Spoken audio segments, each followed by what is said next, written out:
আছে তোমার গর্ভেতে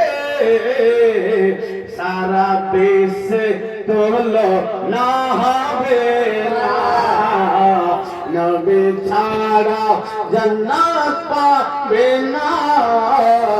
প্রিয় নবীকে ভুলে যেও না বেরেলির আহমদ রাজা কিতাব লেখেন বোঝার বোঝা জোরে বলেন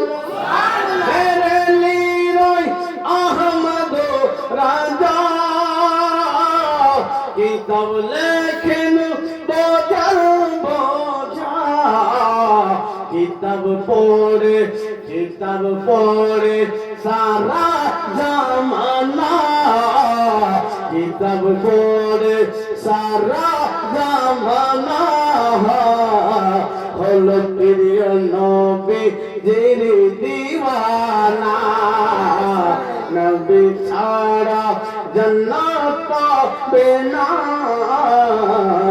প্রিয় নবীকে ভুলে যেও না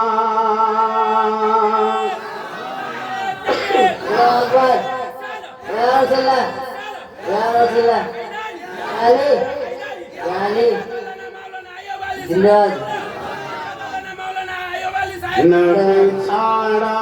জান্নাত পাবে না প্রিয় নবীকে ভুলে যেও না আসুন আল্লাহ তাবারক ওয়া তাআলার নবী হযরত মুহাম্মদ মুস্তাফা সাল্লাল্লাহু তাআলা আলাইহি ওয়াসাল্লাম চাচা যান আবু তালিবের কাছে আছেন নবী একবার দুইবার নবীর তেজারত হয়ে গিয়েছেন একবার চাচা আবু তালিবের সঙ্গে দ্বিতীয়বার হযরত খাদিজা তুল কুবরা রাদিয়াল্লাহু তাআলা আনহার গোলামের সঙ্গে মাইসারার সঙ্গে মাল নিয়ে বেচাকিনা করে এসেছে হযরত খাদিজা নবীর কথাতে চলাতে বলাতে এবং ব্যবহারে সবার মুখ থেকে শুনে হযরত খাদিজা মুগ্ধ জোরে বলেন সুবহানাল্লাহ বন্ধুগণের আমার যেই খাদিজাকে বিবাহের জন্য সমাজের যে মক্কার বড় বড় নেতার বেটারা ছেলেরা বিবাহের প্রস্তাব দিয়েছিল কেন খাদিজা মেয়ে হিসাবে খুব ভালো ছিল ব্যবহার তার খুব ভালো ছিল এবং খাদিজার কাছে অর্থ ছিল টাকা ছিল পয়সা ছিল তাই প্রত্যেক গার্জেন চাইছে যদি খাদিজার মতো মহিলা আমি বৌমা হিসাবে পেয়ে যাই আমার সন্তানের লাইফ সেটেল হয়ে গেল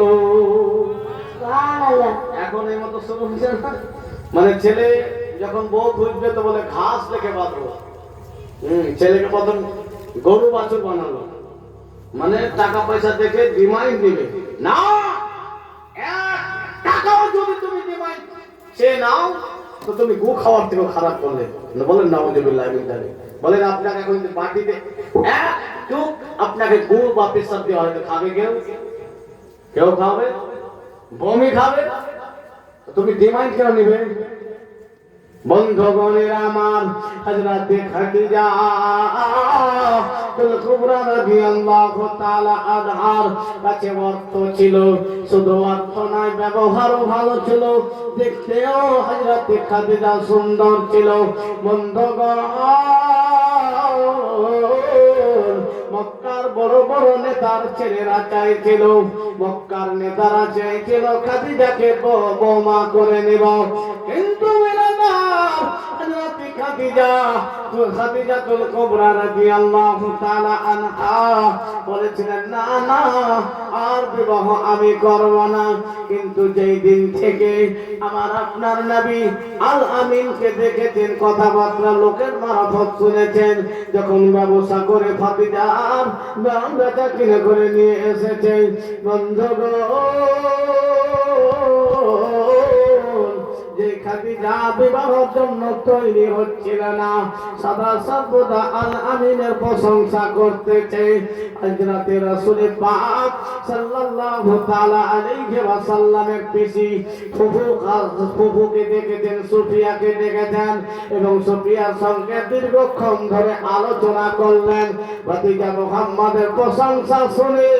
ফুফুর তো মন বড় হয়ে গিয়েছে। বন্ধুগণ আমার, হযরত খাদিজা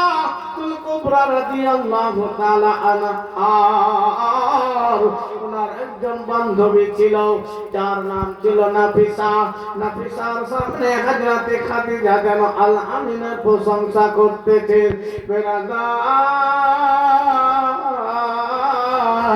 সেই সময় নাফিসা বলছেন, খাদিজা ব্যাপারটা কি, যখনই তুমি কথা বলতে চাও সব সময় যেন তুমি আল আমিন আল আমিন বলতে চাও। ও খাদিজা,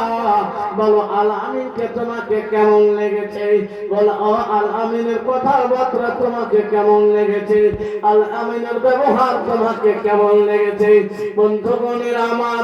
স্কুলের মাস্টার যদি ভালো খাতা পায় তাহলে 100-তে 100 দিতে তবুও চিন্তা ভাবনা করবে, অথচ ভুল কিছু নাই, কোনো ভুল নাই, তারপরে 1-2 নাম্বার কেটে রাখবে। কিন্তু হযরত খাদিজা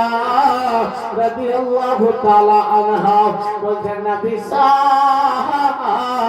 আমি খাদিজা যে আমার চোখে আমার এতে আমি যতগুলো ছেলে দেখেছি আল আমিনের মতো কাউকে দেখিনি। ব্যবহারও ভালো, চলাফেরাও ভালো, দেখতে ভালো, সব দিক থেকে যেন খাদিজাতে আল আমিন যেন ঠিক রয়েছে। সেই সময় খাদিজার বান্ধবী নাফিসা বলতেছেন, খাদিজা যদি তুমি অনুমতি